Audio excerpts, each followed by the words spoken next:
Hey, hola a todos. En este micropodcast quiero hablaros de The Smurfs, la película de los pitufos, que es una película del año 2011, si no me equivoco, si no me falla la memoria, cuyo main vendor fue Sony Pictures Imageworks. Creo que otros facilities también han trabajado en ella, ¿vale? Pero ahora mismo la verdad es que no sabría deciros quiénes.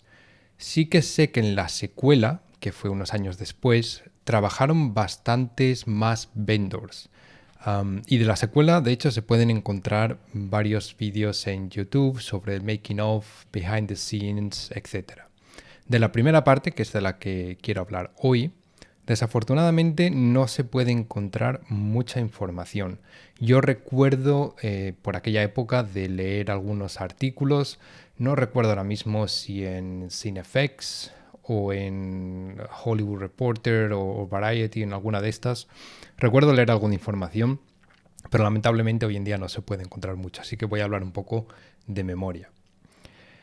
Como digo, The Smurfs de 2011, principalmente realizada por Sony Pictures Imageworks. El supervisor de efectos visuales fue Richard Hoover, que a lo mejor a alguno de vosotros os suena.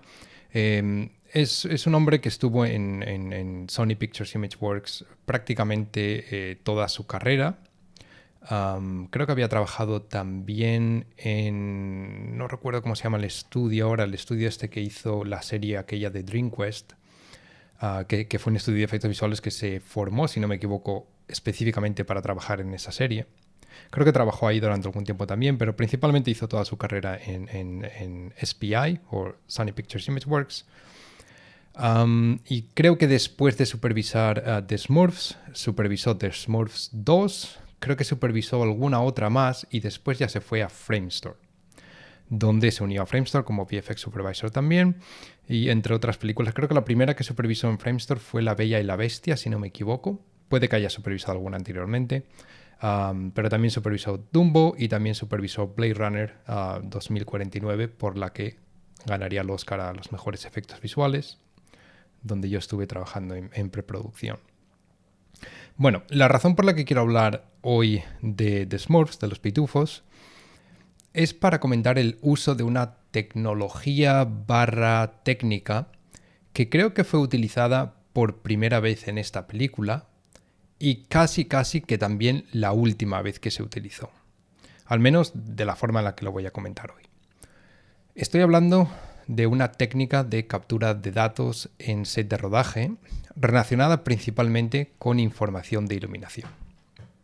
Bueno, para poneros un poco en contexto, y todos los que trabajáis en efectos visuales ya sabéis esto, pero bueno, si este micro podcast llega a gente que tenga menos experiencia, pues se lo explicamos también. En efectos visuales, cuando necesitamos integrar elementos 3D en un plate, ¿vale? Por plate nos referimos siempre al footage, ¿no? Al vídeo capturado durante la fotografía principal.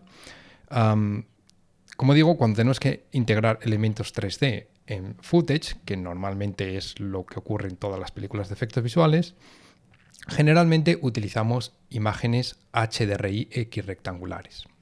Los que no son el término, una imagen HDRI es una imagen High Dynamic Range Image, significa, ¿vale? Es una imagen que lo que tiene es un rango dinámico muy alto, es decir, mezcla de diferentes exposiciones, con lo cual capturamos todo el rango de iluminación, o al menos un rango muy alto de iluminación de un entorno.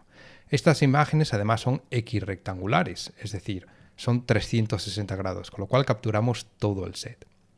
Es como si tuviésemos una esfera con el set realizado con fotografías, que repito, son imágenes de alto rango dinámico, con lo cual tiene mucha información de iluminación. Bueno, esto es lo más común que hacemos en efectos visuales y lo llevamos haciendo durante muchos años, pese a que es una técnica ya, entre comillas, antigua, vamos a decirlo. Llevamos, no sé, 20 años utilizando HDRIs. Siguen siendo muy eficientes, ¿no?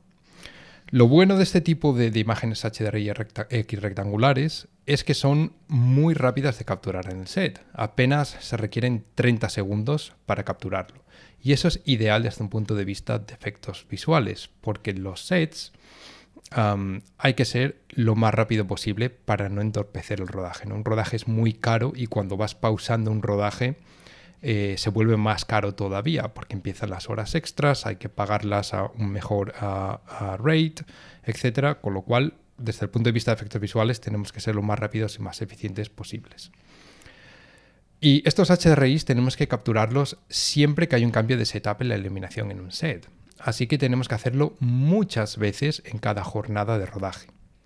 Cada vez que hay un cambio de setup tenemos que hacer un nuevo HDRI. Cada vez que se cambia algo en el set tenemos que hacer un HDRI. Y esos cambios de setup, como digo, ya son bastante lentos de por sí, con lo cual en efectos visuales no nos podemos permitir el lujo de que capturar este tipo de imágenes en los sets nos lleve más que unos pocos segundos o un minuto como mucho. Si no, enseguida nos van a echar de ahí y nos van a decir que no podemos realizar nuestro trabajo. Entonces, una de las buenas características, como digo, es que el tiempo de captura es muy bajo. Podemos hacerlo de forma muy rápida y muy eficiente. Y otra buena característica de las imágenes X rectangulares HDRI es que capturan, como decía antes, todo el set en 360 grados y son capaces de capturar con mucha fidelidad todas las propiedades de la iluminación, como la exposición de las fuentes lumínicas, la densidad, el color, la densidad de las sombras, los reflejos, etc. Así que a priori los HDRIs son perfectos para realizar integraciones de elementos 3D en footage real. Bien, vale, este es un poco el contexto.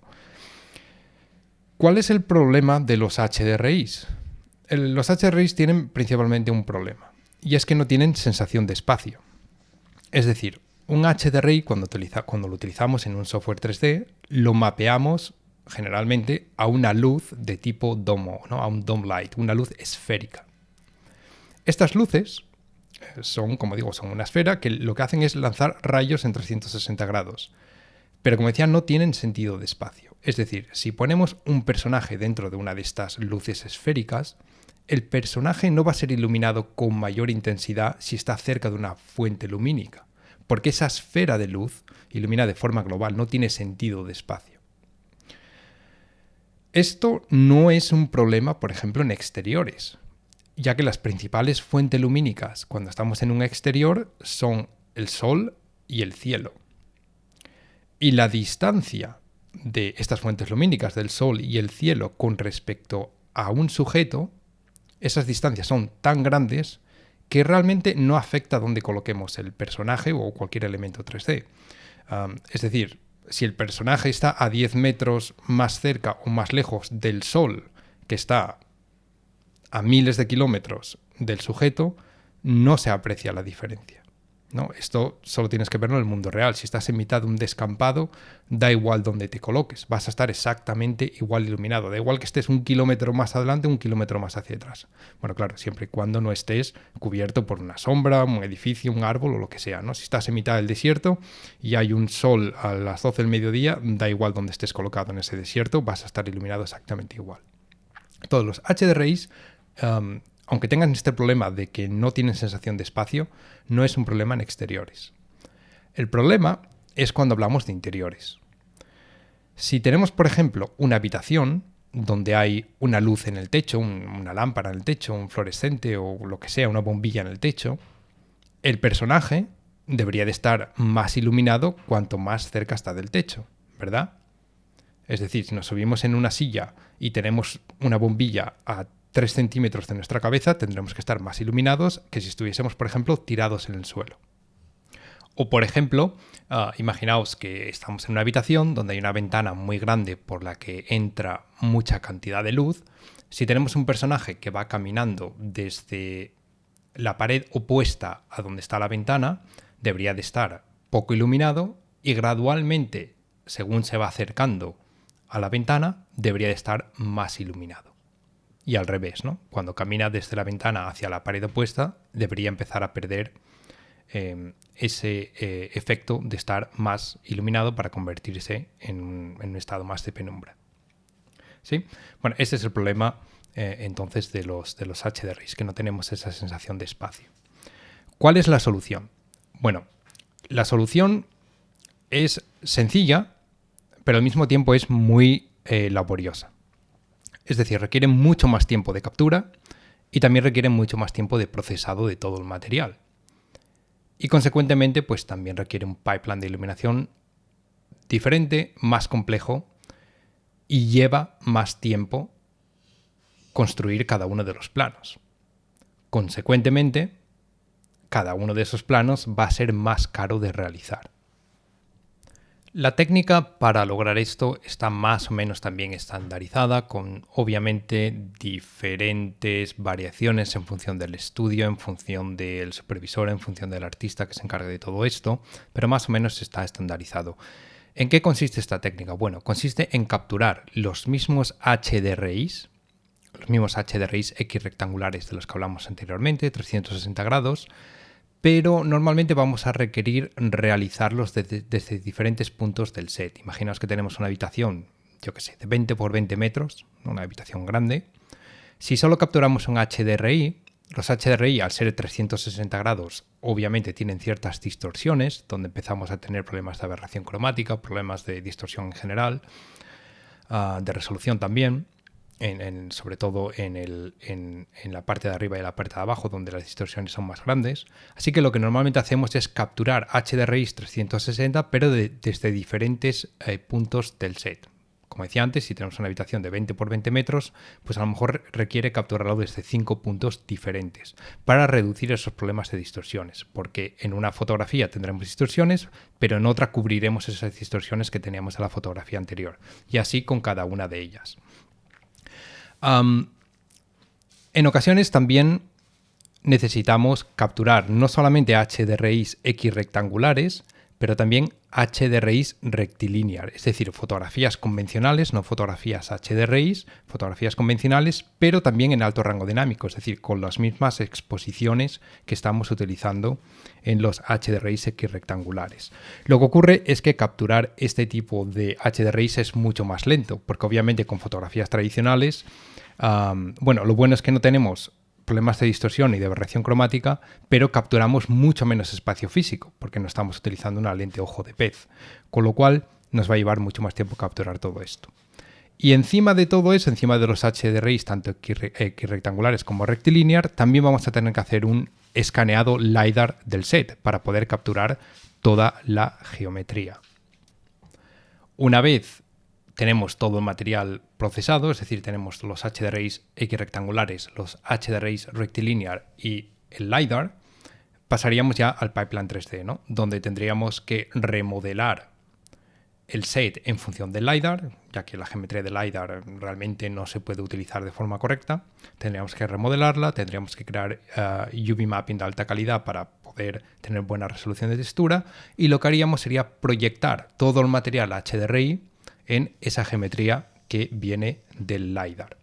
Y de esa forma lo que obtendríamos sería una réplica del set real de forma digital, donde la geometría es un 1 a 1, es decir, un match perfecto del set, y además las superficies de color las tenemos en nuestras texturas HDRIs. Y si en ese set hay fuentes lumínicas, también las tendríamos capturadas en la geometría y proyectadas mediante HDRI, con lo cual, como digo, es una réplica prácticamente perfecta del set. Así que esta técnica es común en el sentido de que se realiza desde hace mucho tiempo, es común utilizarla, pero no es lo normal. Y no es lo normal porque, como decía anteriormente, requiere de mucho más esfuerzo, de mucho más tiempo, y aumenta considerablemente el coste de cada uno de los planos.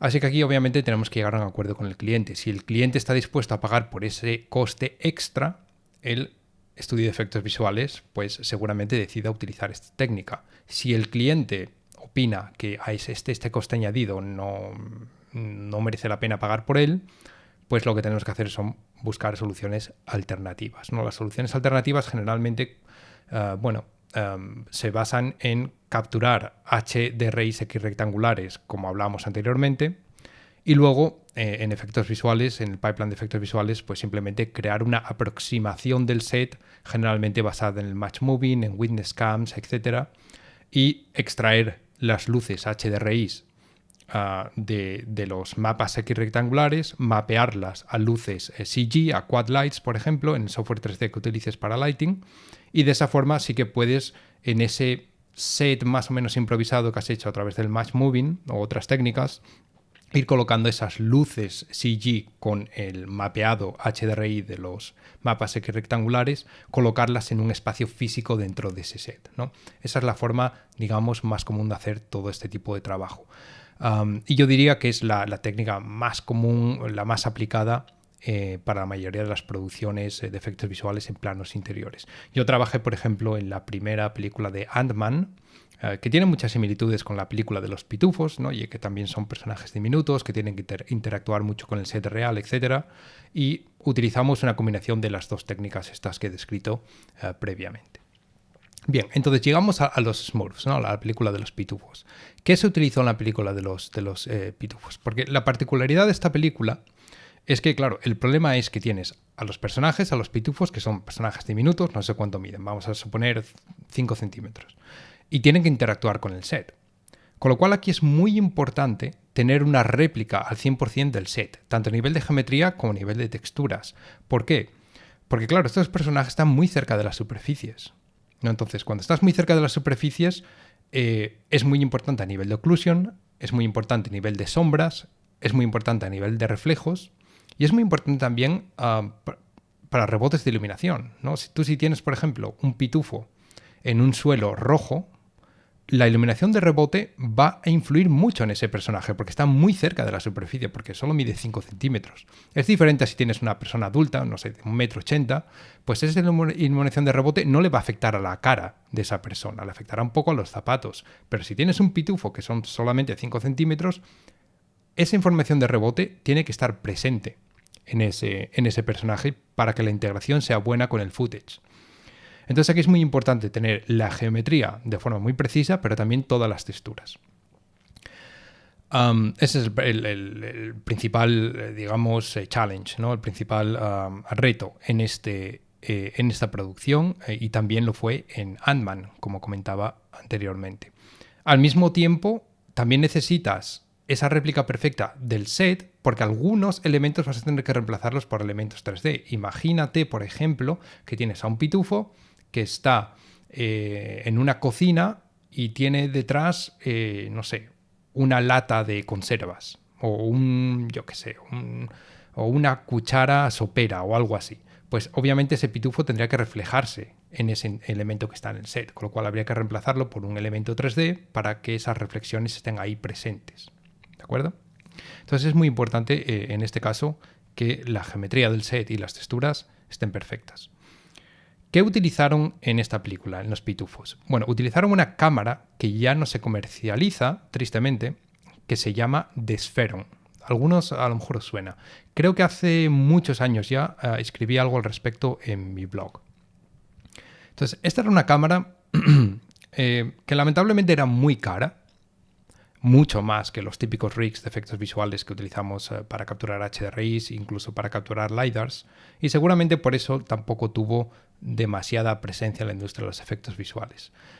Además, si no me equivoco, o al menos cuando hablé, recuerdo que cuando estaba en Double Negative probamos esta cámara, y creo que una de las razones por la que al final no la compramos es porque no había forma de alquilar esta cámara. Normalmente el equipo de cine no se compra, se alquila. Cámaras, grip, luces, todo normalmente se alquila.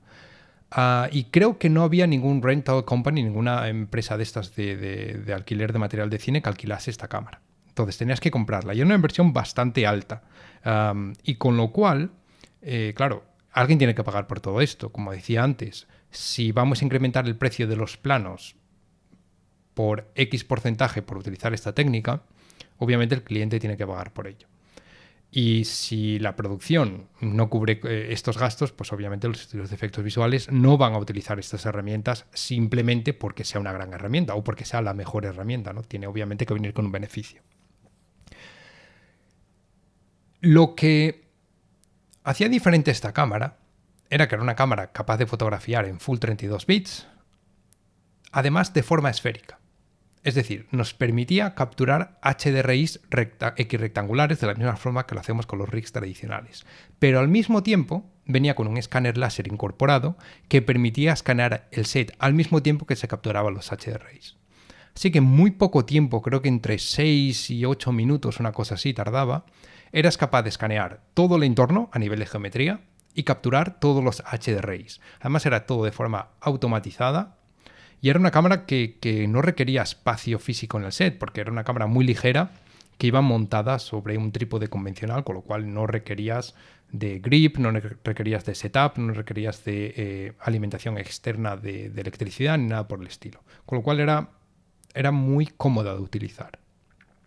Entonces, como digo, con esta cámara éramos capaces de capturar en muy poco tiempo todos los datos que necesitábamos, pero de forma mucho más rápida que si lo hacemos con otro tipo de rigs. Una vez todo el material estaba capturado, pasamos ya un poco a un pipeline más tradicional. Es decir, cogemos esos LiDARs que vienen de la cámara, esos escaneos láseres que vienen de la cámara, remodelamos para tener una geometría más limpia, UV mapping de calidad, y después reproyectamos las texturas HDRI capturadas también por la cámara y ya tenemos un set digital que replica perfectamente a el set real. Además, en esos HDRIs obviamente capturamos también todas las fuentes lumínicas, todas las luces prácticas que hubiese en el set. Así que a partir de aquí ya podemos, si queremos, extraerlas de esos HDRIs, eliminarlas de los HDRIs y mapearlas a luces CG, a luces quad lights, por ejemplo, para tener más control, tanto artístico como técnico, ¿no? Artístico, pues bueno, si está todo decidido en el set y creemos que no hace falta cambiar nada a nivel artístico, pues las podríamos dejar en el HDRI sin necesidad de mapearlas a luces CG, porque ya estarían mapeadas en geometría que replica esas luces, porque las hemos capturado con el LiDAR, con lo cual evitamos el problema de no tener sensación física. Pero bueno, lo común es mapearlas a luces CG, porque incluso aunque no necesitemos control artístico, sí que así vamos a tener mayor control técnico, ¿no? Porque, bueno, obviamente cuando estamos haciendo un sampling de una imagen tan grande como un HDRI, vamos a necesitar mucho más samples para eliminar ruido. Sin embargo, si tenemos que hacer el sampling solo de luces que son más pequeñitas, pues obviamente ahorramos mucho en cuanto a sampling se refiere. Y bueno, esta es la innovación técnica utilizada en Smurfs, utilizar la cámara Spherum para cubrir el pipeline de reconstrucción de set digital, de iluminación, de texturas y de geometría, que normalmente nos lleva mucho más tiempo y mucho más esfuerzo. Si no me equivoco, Richard Hoover, el VFX Supervisor, utilizó esta misma técnica en la siguiente película que supervisó, que creo que fue The Green Lantern, la linterna verde, creo que la llamaron. Y desde entonces yo la verdad es que no he vuelto a oír hablar de nadie que haya utilizado esta técnica con este hardware. Realmente desconozco si se han utilizado sistemas similares, si alguien ha desarrollado algún tipo de hardware similar o algún tipo de workflow similar. No lo sé. Al menos en los estudios en los que yo he trabajado, nunca lo he visto. Y siempre he realizado este tipo de trabajos con la técnica que comentaba anteriormente, que son HDRI X rectangulares, HDRI rectilinear, LiDARs y proyecciones. Que como digo, pues es un poco un dolor de cabeza y lleva mucho más tiempo de procesado, de creación, etc. Así que si alguien tiene más información al respecto, por favor, hacedmela llegar. Me cuesta creer que no se haya desarrollado algo similar en los estudios punteros de efectos visuales, pero al mismo tiempo me parecería normal, porque como digo, desarrollar este tipo de workflows novedosos o que se salen un poco de lo convencional, obviamente requiere tiempo, requiere R&D, requiere dinero, y si no hay alguien que pague por la fiesta, pues obviamente los estudios de efectos visuales van a seguir trabajando de forma más convencional, porque obviamente tienen que sobrevivir financieramente. Y con los beneficios tan bajos que tenemos en los efectos visuales, pues obviamente es arriesgado realizar este tipo de técnicas simplemente porque son beneficiosas de alguna forma para la producción.